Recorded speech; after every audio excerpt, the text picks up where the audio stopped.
SHMACKEMAGOB, it is time to review this classic live album, Black Sabbath Live at Last. Now, I did a little research on my channel. I was wondering, did I ever talk about this album? And yeah, I did several years ago, only for about 3 minutes. So this is going to be like the one with the bonus features that I get more into the backstory of this incredible live album that was released in 1980, and it actually peaked at number 5 on the UK album charts. And the album was released without the permission and knowledge of the band, and is thus regarded in some quarters as an unofficial bootleg live album. The album was, however, released legally by the band's former manager, Patrick McKeon, who owned the rights to the recordings, and it was re-released officially with the approval of the band on September 2nd, 2002, as disc 1 of the 2-disc album Past Lives. The nature of the album's initial release as being without the band's approval is demonstrated by the notoriously embarrassing goof in the original version, which falsely credits the singer as Ozzy Osbourne, spelling his name O-S-S-I-E. After dismissing manager Patrick Meehan in the late 70s, Black Sabbath became embroiled in a long legal dispute with the former manager. And later in 1980, Meehan arranged the reissue of the entire Black Sabbath catalog and the release of a live album of old recordings, all on the NEMS label without the band's consent. The live album consisted of a 1973 concert recording. The band intended to use it for a live album back then, but shelved it indefinitely because the band was not happy with the recording. The release of Live at Last, combined with the 1982 release of Ozzy Osbourne's Speak of the Devil Live album, consists entirely of Black Sabbath songs, prompting Black Sabbath to release their first official live album, 1982's Live Evil. So during the band's Volume 4 tour, the concert held on March 11th, 1973 at the Hard Rock Concert Theatre in Manchester, and March 16th, 1973 at the Rainbow Theatre in London, were recorded for the use of a planned live album release, but the project was ultimately scrapped despite its plans being already promoted in a UK newspaper article. Despite the liner notes in the 1996 reissue of Live at Last stating the Manchester concert was held at the Free Trade Hall, this is easily proven incorrect when referencing historical documentation such as tour listing and ticket stubs. Remastered versions of the original Live at Last recording has been released since the 1990s by various record labels. In the liner notes of the reissue of the CD by Castle Communications in 1996, it is stated that the recordings were taken at Free Trade Hall in Manchester and at the Rainbow Theatre in North London. This album was re-released by Sanctuary Records in 2002 as the first CD of Past Lives. Past Lives itself was reissued again in 2010 in a deluxe edition. According to the Past Lives liner notes, the Live at Last performance was recorded on the 11th and 16th of March in 1973. The album has released a mixed negative reviews from AllMusic, with critic Alex Henderson stating that he found the band in decent form, but criticizing the shortness of the release and the absence of some of Black Sabbath's best known material, such as Iron Man and the title track Black Sabbath. Now, on February 12th of 2021, Volume 4 was released as a super deluxe edition in a 4 CD and a 5 LP format with alternative mixes, outtakes, and studio dialogue.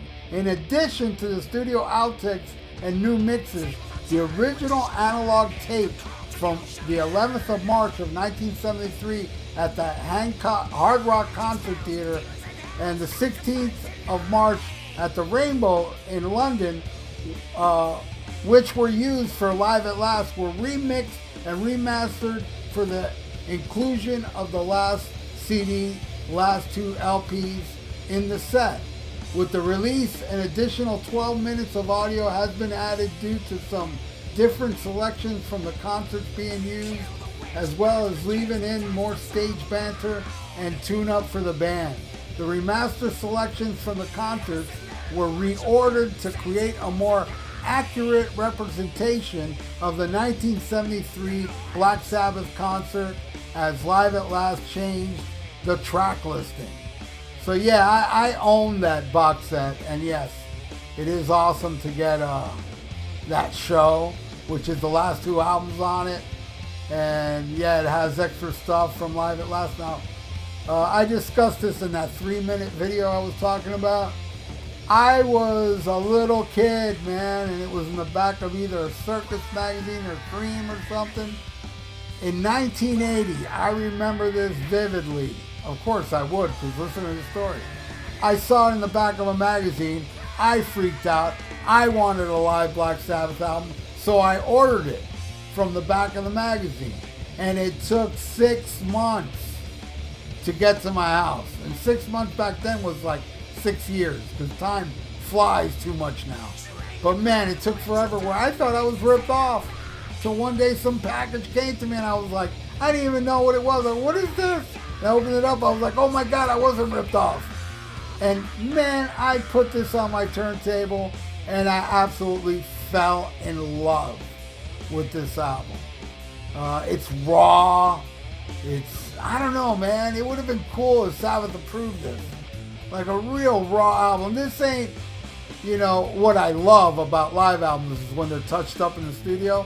This is one of those rare exceptions where this isn't touched up and it's awesome.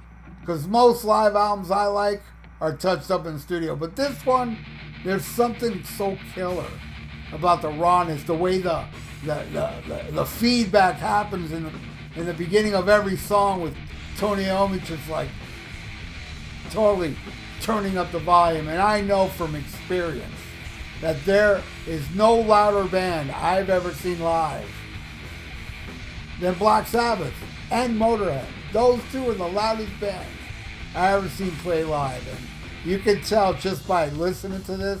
You can have the stereo on low and play this, and you just know they're deafening the audience, and it starts with Tomorrow's Dream, good on-tempo, kick-ass song, right into Sweet Leaf, which is amazing. And Killing Yourself to Live is a song that I believe at the time wasn't out yet on Sabbath Bloody Sabbath, but it already made the set list. This was the Volume 4 tour. And Killing Yourself to Live, it's a little different than the studio version, but still killer. And then you got the doomy killer Cornucopia going into Snowblind. My God, man, it's just relentless, isn't it? And then it goes into my all-time favorite Black Sabbath song, Children of the Grave, with Embryo, but Embryo is not listed on the sleeve. And then side 2, only 3 songs. And I think it even gets better on side 2. With War Pigs, the classic. Killer, great performance, raw. It's just pure Black Sabbath. Absolutely love it. And then we go into Wicked World, which is 19 minutes long. It has little parts of Into the Void and Sometimes I'm Happy and Super Null, in there. But it's mostly Wicked World, and a long ass killer, raw ass drum solo and guitar solos. It's just insanity for 19 minutes. This is a total killer jam song, and I love that about Made in Japan from Deep Purple. The little jam sections, the little jamming they would do. And there's a lot of that all in Wicked World, and it's just phenomenal. And then we ended with Paranoid. What do you want to hear? Ozzy screaming at the crowd.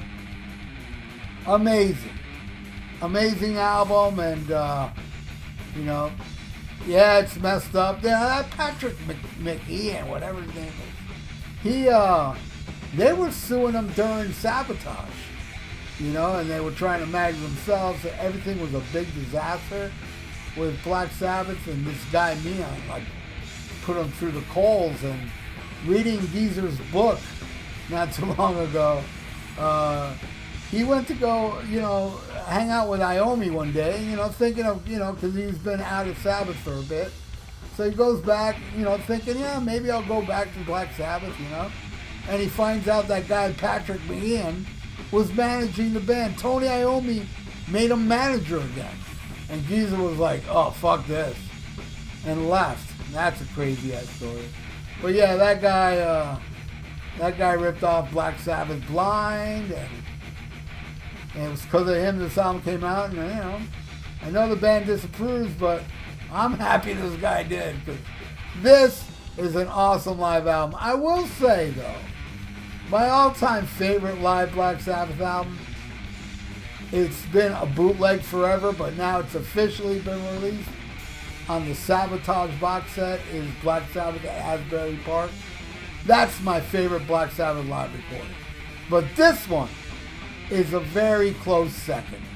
Absolutely love Live at Last. And what do you all think, man? Do you love this album? What do you think about it? Do you hate it? Leave it in the comments below. I would love to know. I love it. Now, you know, I know a lot has to do with nostalgia and just having a, you know, a Black Sabbath live album that none of my friends had, because you couldn't buy it in stores or anything like that. So it's like when I had that album, I was the only kid from all my friends that owned Live at Last, and all my friends, you know, did copy dubs. You know, they copied the album on a cassette. All of them did. You know? And it's classic, and they all loved it as much as I did. So who also loves it? Leave it in the comments below. If you hate it, leave it in the comments below. Everybody's welcome here, because you all rule. And I hope you subscribe to my channel. If you didn't, please subscribe. And please hit the little notification bell and like the video. It's good for the YouTube algorithms. So stay frosty. Listen to the album Live at Last from Black Sabbath, and SHMACKEMAGOB.